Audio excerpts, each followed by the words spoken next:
soon as the economy turns around, they're So in your comment section, I said that you're objectively incorrect. And I wasn't trying to be disrespectful because while you and I would very obviously disagree on a lot of things, the one thing that can't be disagreed about is numbers. And that's one of the reasons why when it comes to economics, I actually enjoy talking about politics, because what I'm going to say about this is that if social issues weren't a factor, anybody that actually pays attention to the economy and the factors that reflect how it's doing, anybody that actually pays attention to those things would absolutely vote Democrat every single time. But here you can see what the stock market has done, and the only person that did worse than Trump in his first term is Trump now in his second term. And the thing that I find fascinating about this is the fact that, like, you guys have watched him tank the stock market and praise him when it comes back up. It's not, it like, it surged, however many points. Okay, it's still worse off than it was before. So, like, you guys have kind of ignored that. But this isn't all. Then we can take a look at the unemployment rate. Now, right now, well, as of August of this year, it's at 4.3%. At the end of 2024, which was, the end of Biden's presidency, basically, it was at 4.1%. So that has gone up.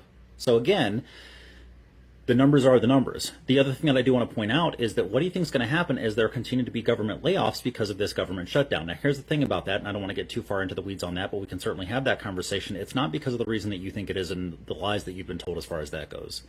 The reality of it is what's happening is if the Republicans get their way, millions of actual American citizens will either lose their health care or their premiums will double. You can look into that. Google's free. Then let's take a look at the GDP. I am not going to explain to you what the GDP is. I just hope that you at least have some understanding of what it is. But you can see where year over year, it continuously, for the most part, has gone up and up and up. What do you think is going to happen with soybean farmers having to basically get rid of their crops? Because we lost our biggest customer of those. Like, when stuff like that happens, what do you think is going to happen to the GDP? Do you think it's going to continue to go up? Do you think it's going to continue to rise at the same rate? Probably not. Also, while I do want to stick to numbers and facts, why do you think that the labor statistics chief was fired because of a negative jobs report? Is it because she wasn't good at her job, or because Trump didn't like the numbers? If you're being honest with yourself, you know the answer to this. Now, all of that stuff aside, the only other thing that I want to point out to you, because at some point in time, either you or somebody in the comments, but the gas prices, the president has zero impact on the gas prices. That's done by OPEC. And if you don't know what that is or how it impacts gas prices, you can look that up because, again, to your point, Google is free. At the end of the day, when it comes to economics, Republicans have historically been bad for the economy. That is a fact. Look at the spending. Look at the $4 trillion added to the deficit this year when they were claiming that they were going to bring it down. Like, again, if you get past the emotional reaction that both sides do have to social issues, when you look at just the numbers, Republicans are shit at the economy. Full stop. Let me explain why the MAGA movement is fundamentally the most stupid in the history of the planet. When it comes to their children, they'll say, hey, you should have principles and ethics. Don't steal your sister's toy. Don't take your brother's waffle, whatever it may be. But when it comes to the most dangerous, important, and consequential office in the history of the world, whose decisions can affect millions of people, that being the president of the United States, they say, ethics, principles, right and wrong, fuck it. Throw that shit out the window. Let it rip, and we'll back you up. It makes no goddamn sense. It is completely fucking backwards, and it is the dumbest shit I've ever come across in the history of my life. Just don't fucking get it. MAGA, you're a bunch of idiots. Okay, so I'm going to try to make this quick. I'm trying to go to bed, but I just got another text message, and in Colorado it's a little earlier, which is where I'm from. So just try to make a blanket statement. My dad must have been having a bad day today. I think he tried to tell me he was having a bad month, but he said mouth, and with my dad, you never really know. I had sent him like a horse that was sick, information about it, asking if he could possibly help, because the woman who had the sick horse was saying that she couldn't get a vet to commit to being there for like 3 days, and she didn't think that the horse would survive that long, and the horse looked really rough. My dad's like a horse whisperer. He's like really great with animals, like horses, cows, dogs. He just kind of has a knack, and he is somebody that can like look at poop and know what's wrong with an animal and stuff sometimes.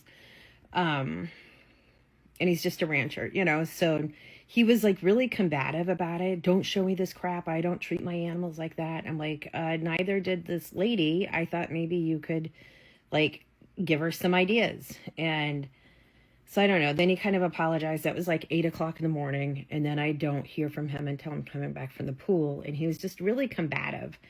And that's not like my dad. Usually he calls and he just wants to talk about himself and then he's done. I don't know if I would say that he's a narcissist, like a narcissist, but like all of the phone calls are usually like, let me tell you everything that's going on with me. And then bye. He never calls any of us for his birthday, for our birthday. But then if we don't call him by like 10 o'clock, he's calling our mother that he's divorced from, being like, your kids are ingrates. They can't even call me for my birthday. And it's like, okay, dude, like give us a minute. And you haven't called us on our birthdays for like 8 years. So, you know, but he calls. I figure he just wants to tell me whatever's going on that has made his, you know, bad month. And I figured it had something to do with this bull sale or something, because he didn't do that great with that. I don't know if it has anything to do like with the economy or all of the canceled beef contracts or the Bureau of Land Management being up for grabs with the 200 million acres that they approved to sell. Like, could that have anything to do with it? I don't know. He would never tell me. But immediately he is saying, well, I don't want to get political, but, and asking me about like how corrupt I think Biden is with his pardon to his son and how much money Hunter made. And I kind of said, yeah, I think a lot of, you know, like kids have profited from their parents being president. And, you know, like I kind of feel like the pardon, now that we know about his cancer, was maybe, you know, so he could protect his kid, you know, even after he dies. So he didn't like that. Then he was trying to tell me what a raging Democrat the owners of Fox News and Elon Musk is. Raging Democrats. I mean, I know that the one heir or whatever, Fox News, is Democratic leaning, but definitely not the other two, right? What else? Oh, about immigrants. And, you know, that's where it gets a little personal for me. My kid's dad is half Mexican, half Dutch, raised in Canada. So, you know, there's a lot of feelings that go around that. My sister-in-law is Korean. We have a lot of immigrants on that side of the family. And at one point in time, our family was immigrants and or Native Americans and oppressed, you know, too. So I think I said something like, yeah, if they need to, you know, get people out and they have due process and they found that it's valid, you know, great. But seeing kids in zip ties and mothers with their 4 weeks old babies watching their older children being practically tackled and zip tied in front of all of their neighbors and arrested in front of their church, like I'm not cool with that. And I don't even think I could get all of that out before I realized he had hung up on me. And then he was texting me saying that never to ask him for anything again, which, you know, I think he gave me like $300 when I started my first classroom earlier this year, and that's the first thing he'd given me in years. I know when Cameron was like a baby, I had asked if maybe he could help me with my cell phone plan. Cameron is 15 now. And he agreed to pay, and then his wife canceled the payment. That was really fun. So I don't really know what he's talking about.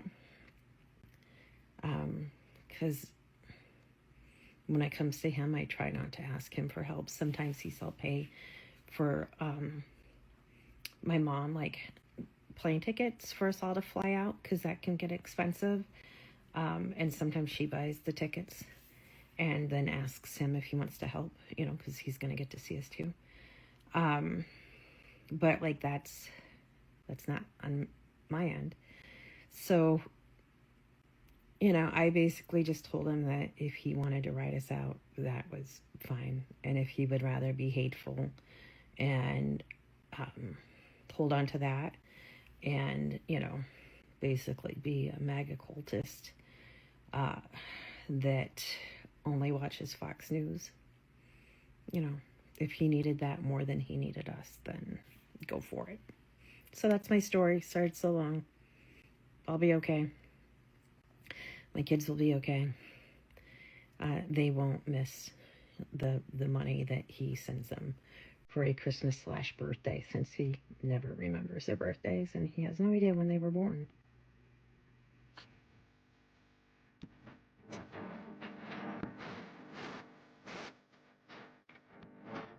I'm wearing a filter. So, I was at my mother and my stepfather's house the other day. My mother has always been right-leaning, and my stepfather was in the military. He was in the army. So, he was right-leaning. But they were reasonable people.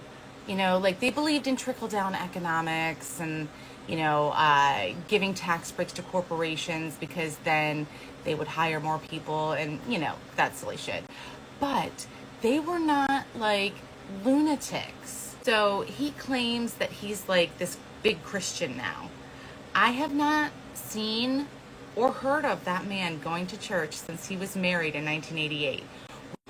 We never went to church, ever, after they got married.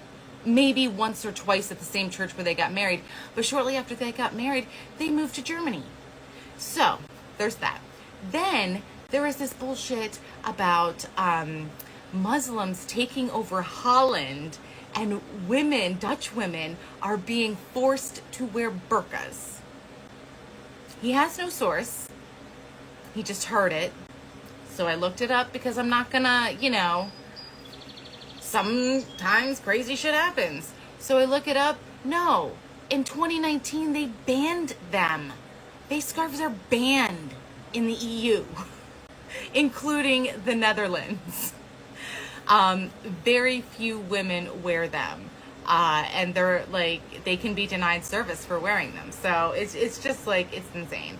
And lastly, he loves living in a small town. No, he doesn't. But he said he loves how everyone is good and Christian there. There's not a lot of crime. It's like the meth capital of Virginia. Not a lot of crime.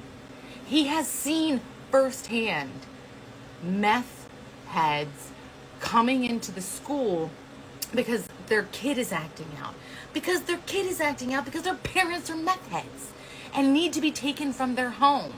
Like, what the fuck are you doing? And you want people to be forced to have more babies when we have 400,000 children in foster care and all these children of meth heads all over the country that need to be in a better home. Like, what?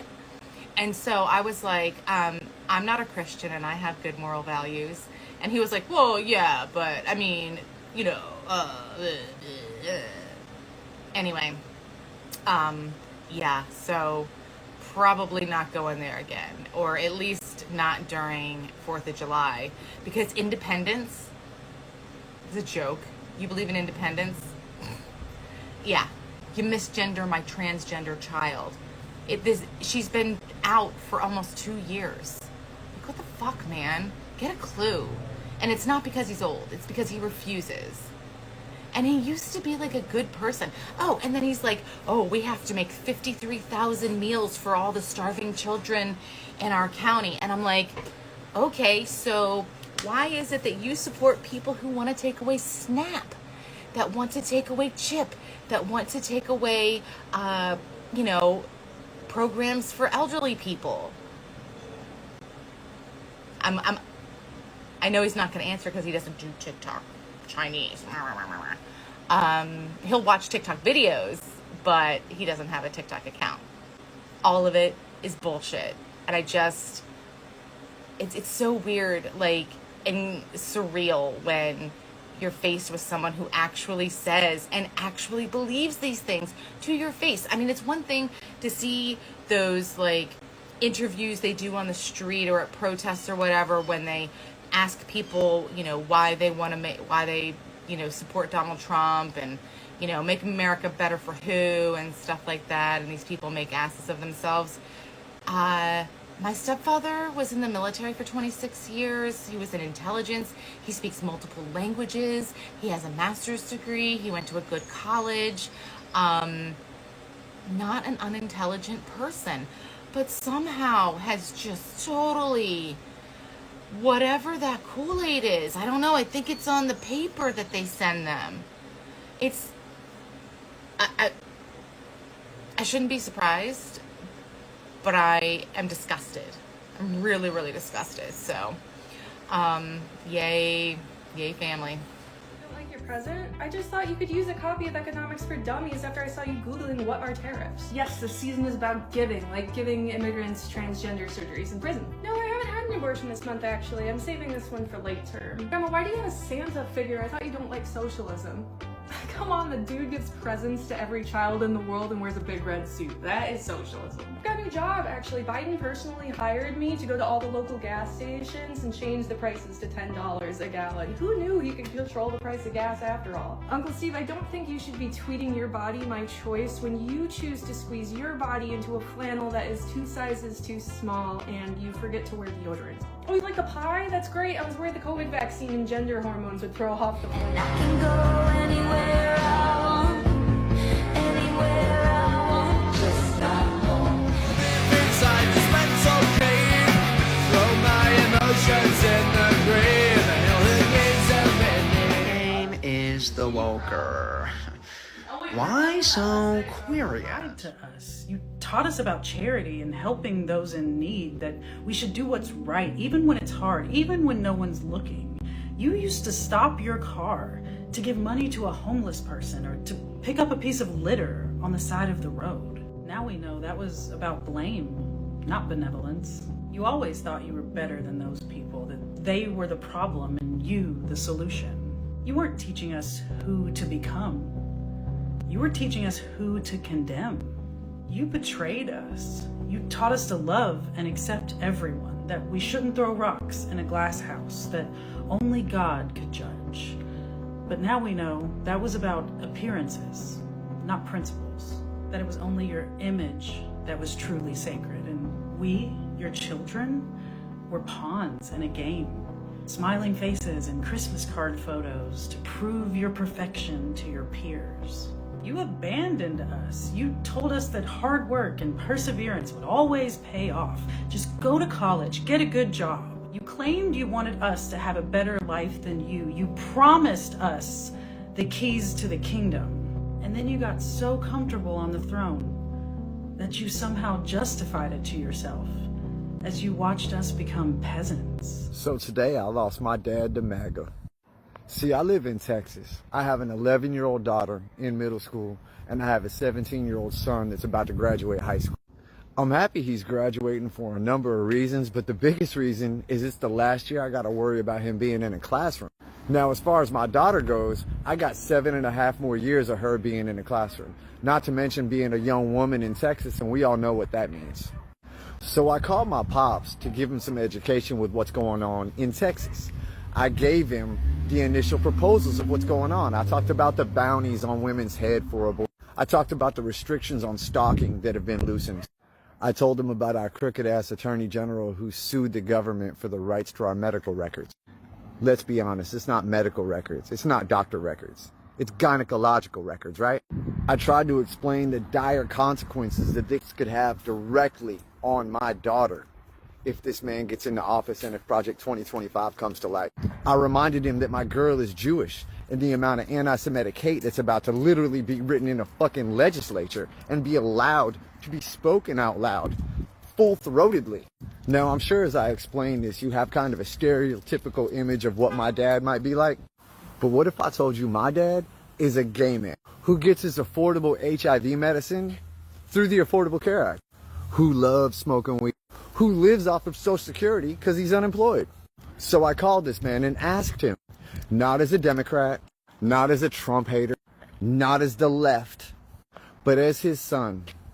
I asked him as his son if he'd be willing to cast a vote for his granddaughter and for his grandson that could maybe instill some protections for them down the road in this crazy ass state that we live in. His first response was, Jeremy, I just don't believe it. I explained it's not a belief system, it's fact. It's not something to believe in, it's fact. Then he told me it's just not true. I literally sent him the state proposal. His response was, the left has me brainwashed. Cognitive dissonance is when you vote directly against your own interests. He went on about the immigrants in Aurora. My girl's from Aurora. I've been to Aurora 3 times this year. There's no fucking Venezuelan gangs mobbing the street. When I said that, he said, well, Jeremy, then you just don't know. He's never been to Aurora. The bottom line was I was asking my dad to show up for me in the purest and simplest form to make a decision that would affect his family tremendously. Since, for lack of a better way to put it, my family's in danger, along with a number of other families out. His response was how unfair it was for the people of Pennsylvania because Kamala has flip-flopped on fracking. Fucking fracking? When I told him he can't tell my daughter that he loves her if he votes this way, his response, Jeremy, stop threatening me. So yeah, today I lost my dad to MAGA. Everyone who voted for Donald Trump sucks, except for my mom and dad. They're different from the rest of the Trump voters, cause they're my mom and dad. All the other people who voted for Trump are really, really, really bad. But there are 2 exceptions to the rule, are my mom and dad. And if you need some proof for why that's true, I don't have it.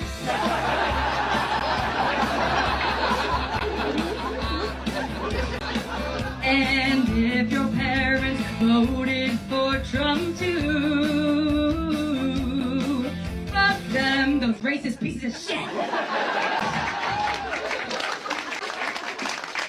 Don't talk to them anymore, girl. Did that about sum it up? Discourse coming out of the right now, saying it's not left versus right, it's all of us versus them, isn't sitting well with me, and I think here's why. It's sounding a lot like in a relationship where there's an abusive partner, or not even an abusive partner, just like one toxic partner and another partner who is saying, you are causing harm. I can't stay here if you're going to keep doing this harm. Please go to therapy. Please come to therapy with me. Please, let's have conversations about this. Please, can you try gaining some tools to help with your anger, whatever it may be. And that toxic or abusive partner will not do it. Just absolutely won't. Right? Until one day the other partner says, all right, I'm done. I'm leaving you. I can't do this anymore. And then that toxic or abusive partner says, wait. It's not me versus you. It's us versus our problems. Because while that may be technically true, you've skipped some steps. And where was this energy when the other person was begging you to give a shit, begging you to care? It's this willful skipping of steps that isn't landing well with me. Because I will say this, folks who are waking up, who are realizing what is happening here, I will be welcome to bite back my anger and resentment and frustration and welcome them into the fold and help them uncouple themselves from what they have been a part of all this time. I will. They're going to have to take some accountability. I'm so sorry. I know they hate that word, but they're going to have to own up to what they've done. They could have read Project 2025 like the rest of us did, but somebody told them that was fake news, and so they refused to go read it. These things that are happening right now should not be a surprise to them. They're not a surprise to us. Before we can have a big kumbaya, there's going to have to be some taking of accountability.